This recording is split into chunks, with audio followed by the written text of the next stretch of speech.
it's a very important moment to speak at this audience, because, OSA has always been, my family for about 50 years. And it was great. Thank you, OSA. So I'm going to talk about not so much about chirp amplification, because Donna did it extremely well, but about what we could do with it. And I would like also to talk about, you will understand why I have this passion for extreme light. So here we are with Donna, at Stockholm, and reminds me, when I got the call, and it was on Tuesday, first Tuesday of October, and I was going to the swimming pool, like I'm doing every noon and so, and my secretary called me and said, you have this call, from a foreign country, you should take it. So I take the call, and that was Göran Larsen, who was the chairman of the Nobel Committee.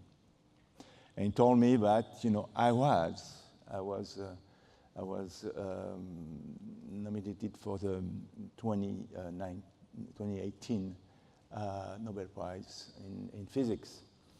And of course, I was completely, was really very, very moved by that, as you can expect. And he said, and there's one more thing I want to add, and it's the fact that you are going to share the prize with your former student, Donna Strickland.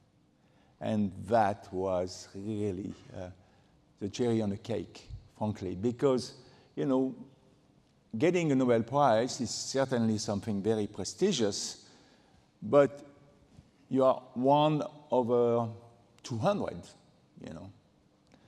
But being the advisors of the third Nobel Prize, woman, of course, that was really very, very nice for me to hear. So thank you also, Donna, for all your nice work. We took us to Stockholm. Okay, so anyway, so now let me tell you why I love extreme light. Okay, first of all, the whole story started like with 10 women, and that's the reason why we are all here, in fact, in this audience.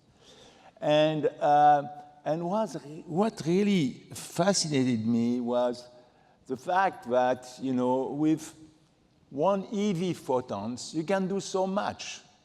First, you can slow down atoms, and a series of, Nobel Prize winner, use this effect. You can slow down atoms to extremely small kinetic energy in a PeV, PeV, yeah, and that's amazing. But also with the same EV photons, what you can do is can accelerate particles. And you can accelerate particles, to near the speed of light. So and get, we expect, something from the pico EV to the tera EV. So it's about more than 20 orders of magnitude, always with one EV photons. You can go left and right. And this is absolutely fascinating. Okay.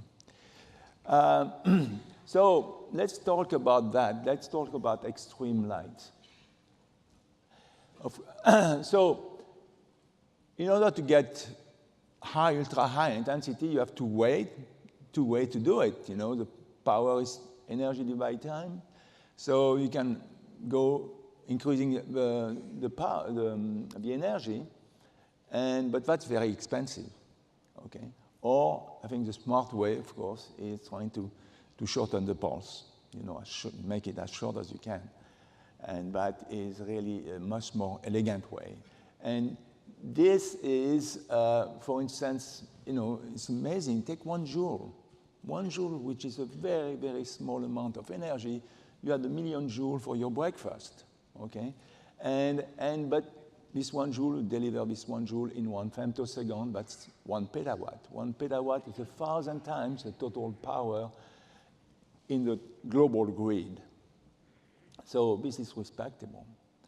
But what's also is exciting, because it's light, you can squeeze the light over the diffraction limit, 1 micrometers in that case. And if you take a petawatt, squeeze it to 1 micrometers or so, then you have enormous light pressures, light pressure which correspond to about 10 million Eiffel Towers, on the tip of your fingers. So this is really very extreme. And of course, this is, due to the CPA, Chirp pulse amplification. Of course, when I coined the name, CPA, Chirp pulse amplification, immediately I got Wayne Knox, which is never speechless, say, this is ridiculous. I mean, this is certified public accounting. I mean, it's not going to work. Well, sorry, Wayne, I kept it. And I think it's working very well. But anyway, no, it's funny. And, when my dream is one day maybe we will have as many CPA lasers than CPA attorney. Okay, so anyway, so I'm not going to go through that. And what is fascinating about this extreme light is you can produce now the largest peak power, the largest temperatures, the largest pressures, the largest acceleration, the largest field. It is the universal source of high energy particles and radiation with one tool. So you can really produce, or you can attain to produce 50 GeV TeV electrons and protons in the TeV as well, and very high energy gamma rays, and so on and so forth. This is really an incredible tool. What really also excites me a lot, okay, it is the fact that lasers was basically a tool to do atomic physics, okay, EV physics, okay. Now, because we are dealing with these electrons that are, these electrons which are dancing, around a nucleus, and the nucleus, is extremely small, okay, and so on. So, and charges are very packed, and so on. So it's very, very difficult, to do anything with the nucleus. So you have to get into this regime. So, so what I'm saying is, so far, we have been working with atomic physics, but now we will go into the subatomic physics, working about nuclear physics and high energy particle physics. And that is very, very exciting. That opens, incredible doors, to the laser. And so now let me show you a little bit my curve. I say my curve because I have been presenting that for about 30 years, 35 years now. This is the intensity as a function of years. As soon as the laser was invented by Ted Menan, demonstrated by Ted Menan,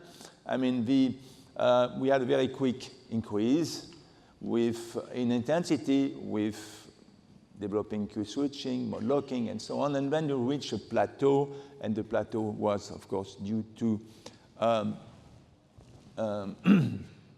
this nonlinear effect, that you are producing. And so that stopped around 10 to the 14 watt per square centimeters or so. And so we stayed for about 20 years, at this level. And then with CPA, of course, things changed, really paradigms changed completely. We could now really anticipate to go much, much higher. Because we knew we had the laser, especially at the University of Rochester. We had the laser next door, which was delivering kilojoules. We knew that we could really produce picoseconds, so kilojoule in a picosecond, so petawatt, okay? And that was, of course, very, very exciting. So I'm going to go over this curve just very quickly. I just want to say that, so we right now, I mean, there's a lot of activities. There's hundreds of laboratories, thousands of laboratories now in this regime. And so we are moving from, right now, this 10 to the 14 watt per square centimeters to something like, we would like, to be at 10 to the 29, 10 to the 28, where it's 14 order of magnitude above the threshold where you break down materials into a threshold where you are breaking down the vacuum, okay? And so this is also a very important, one of our goals is to go this way. Okay, before we go to break down the vacuum, we are going to break down now the materials, and this is the field of micromachining. The micromachining was, of course, something which is very, very amazing, I would say, because the femtosecond pulses are so short, of course, and precise, and that you can machine something without producing collateral damage. And also because you have a deterministic behavior, Here, I've always been impressed about this one. You see that all these holes, which are, first of all, smaller than the diffraction spot, because it is a deterministic and is a threshold effect. So if you want, you can really move at the top of a Gaussian, and you can make very, very small hole. And you can look at this, and they're all the same, with extremely sharp boundaries. Basically, you have no collateral damage.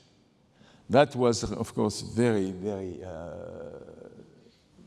amazing, okay, compared to what we used to have, when we are using Q-switch laser to do micromachining.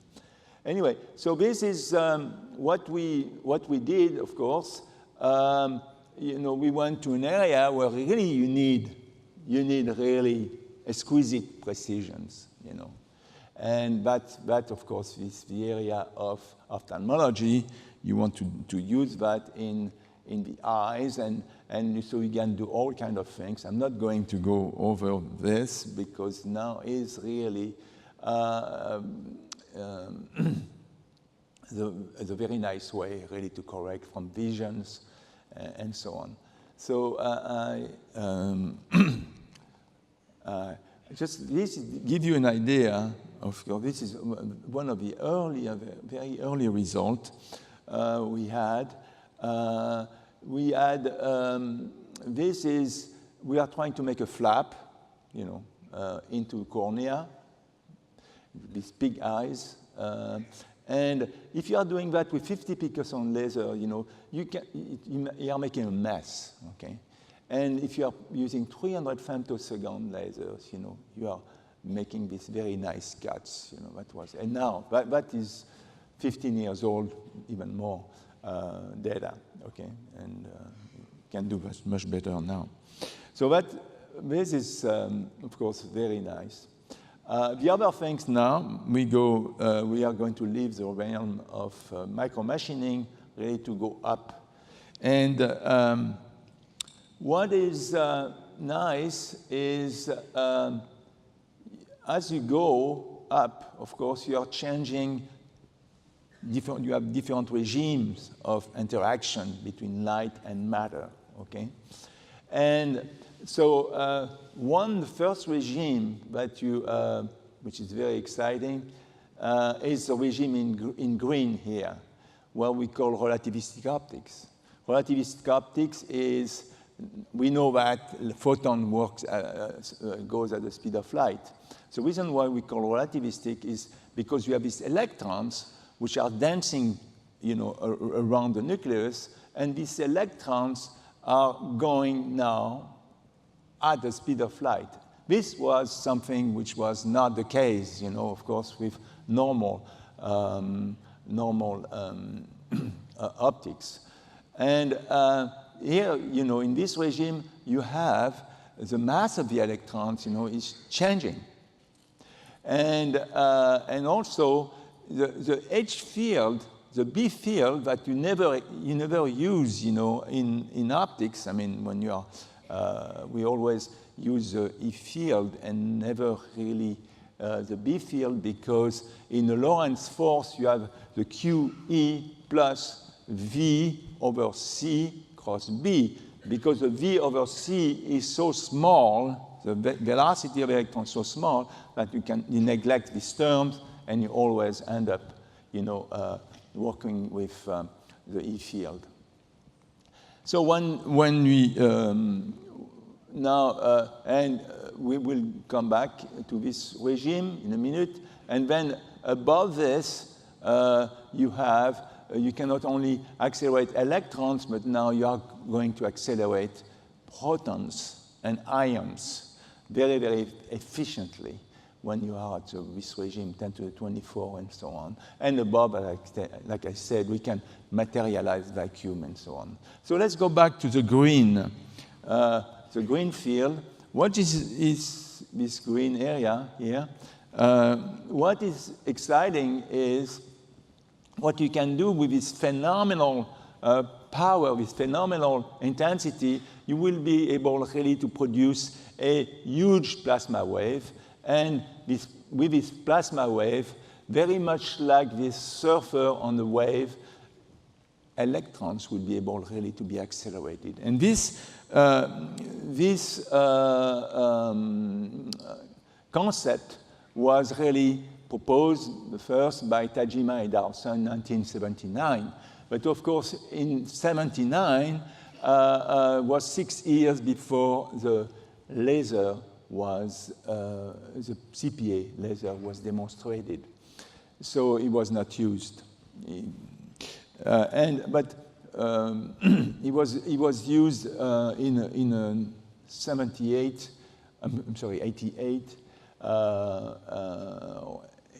89, yeah. And I have to say that the person who really connected Tajima and myself was Eric Isoe, who really realized that the wake field needed a laser, and the laser, we had the laser now with CPA. So that was, it was a great contribution from Eric. Okay, now, so the way it works is the following. You have a gas jet, noble gas, very simple, okay? Few millimeters in dimensions, and what you are going to do is we are going to shine the laser into this jet. We are going to produce a plasma, and the electrons are going to be trapped in this plasma and be accelerated at the speed of light. The laser pulse is here, making this wave, and the electrons are going to be really accelerated at the speed of light. And what's amazing is on a this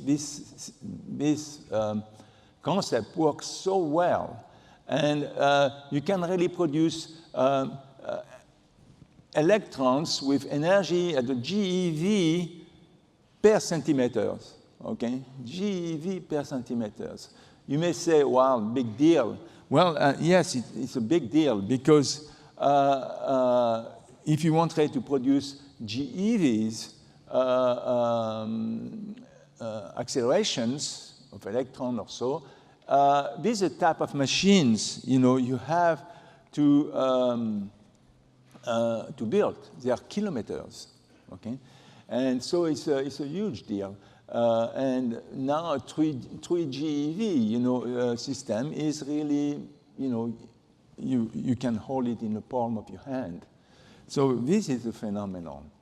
Now, as I said, we can also accelerate other particles like protons, but this time, of course, it will take more energy, more intensity to do that. And let's see, okay, yes. But it's very simple. To produce GeV protons, or to produce protons at high energies, MeVs, 100 MeVs, it's very simple. You take a very, very thin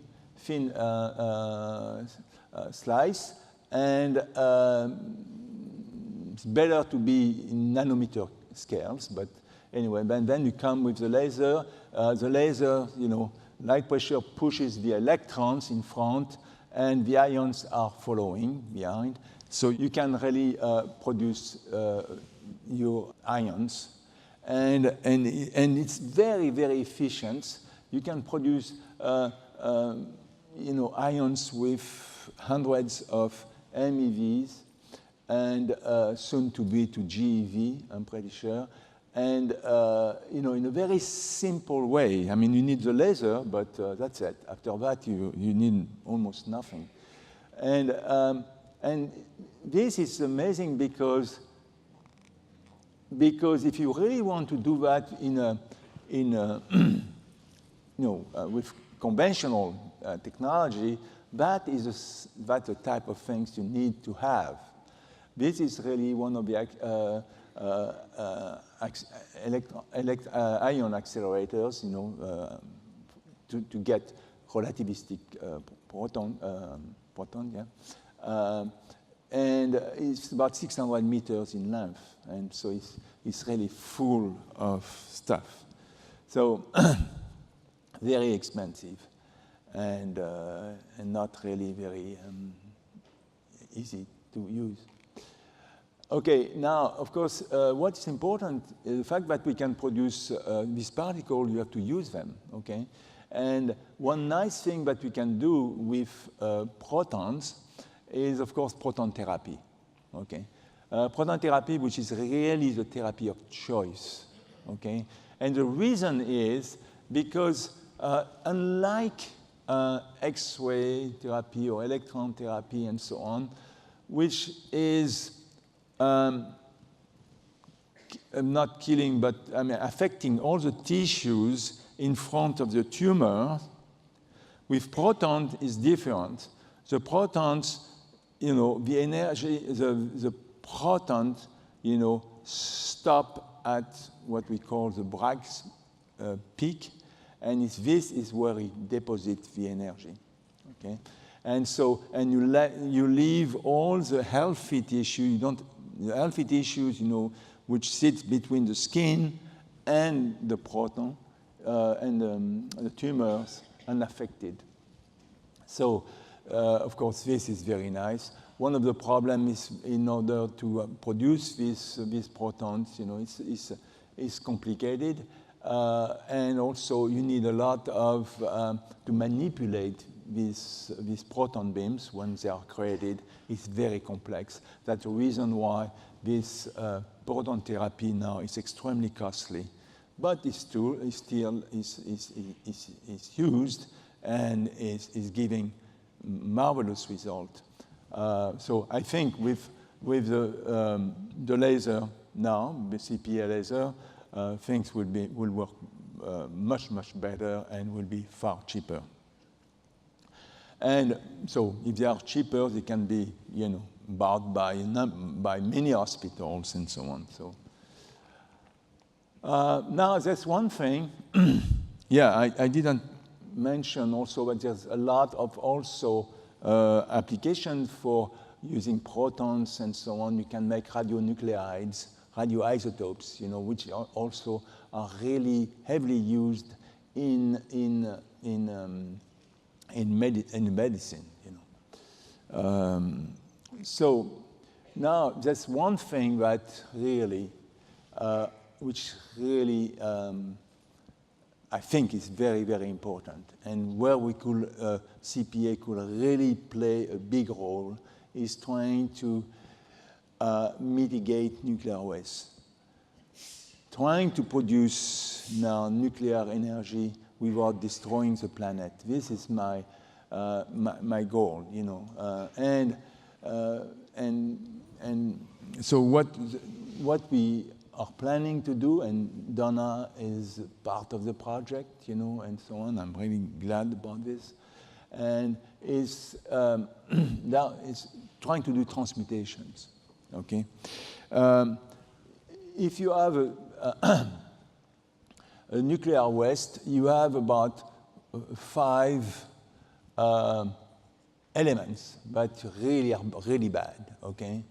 They are plutonium, neptunium, curium, and americium. Okay, these are really bad. Okay, and so you want really to get rid of that. So the way the transmutation works, if you have, for instance, neptunium, which is one of the bad guy. I don't know if I could show you this, but I can't. Neptunium, which is really a bad guy. What you want to do is maybe to fission it, okay? So you are going to have the fission product will consist of 2 new nuclei, and so the neptunium has a lifetime of 2 million years, something like this. And the fission product have lifetime of 11 minutes, or an hour, Anyway, I mean, a ridiculously short lifetime. And so this is one of the things we could do if we can find, if we have, now one thing that we need, of course, is a laser, which is as peak power, as average power, and also as efficiency, okay? But we know, I mean, we are working with a system with fiber lasers and so on to reach this goal. But if we come to this point, then I think we will have, we can really make really a big dent, in these problems of nuclear waste. Okay, now another things also that we could do. There's something which is still using CPA, not high energy CPA, but CPA nevertheless, which is also a big problem. Is the problem of debris in space. We know that since 1957, when the first Sputnik was launched, okay, millions of debris has been created. Okay, so some of the debris are very big, like a washing machine or something like this, and they can be detected from the ground, okay, by radar. But you have many millions of very small debris, centimeter, sub-centimeter size, which are traveling, at the speed of light. No, I'm sorry. Traveling at 15 kilometers per second, okay, about 10 times the speed of the fastest bullet, circling around, okay? So, of course, you don't want really, if you get one of these bullets, that's is going to ruin your day, and and there's many, okay? So now we are at the point where it's tolerable, okay? But at the rate where we are launching satellites, now we are launching satellites by thousands at a time. Soon we will have really it's going to be a serious problem where we won't be able to go in space. So anyway, we think that with CPA, again, we can really improve the situations. And by the way, in terms of, since 1957, we launched something like with a weight of the equivalent of four Eiffel Tower in space, okay? And one of them represents the number of the debris right now. So what you likely to do is to have something like, and we're going to start, with the space station, where we have a lasers, where we are going to try to detect these debris at about 100 kilometers, and then to shoot the debris. What we don't want really to destroy the debris with the laser because it will be too energy consuming. So what we will do is just to generate an impact on the laser, and this will have a rocket effect. It will change the trajectory of the debris, and the debris will really burn into the atmosphere. So this is what we are planning to do. Now, of course, there's extreme light. It's a very, very important area now in our field, in the field of optics. And I want to mention also that really Europe made a very big commitment by building this ELA infrastructure, which is composed of 3 large-scale, facilities, all equipped of petawatt-type systems. They are Czech Republic, Hungary, and Romania. Now, I'd like to say that was my conclusion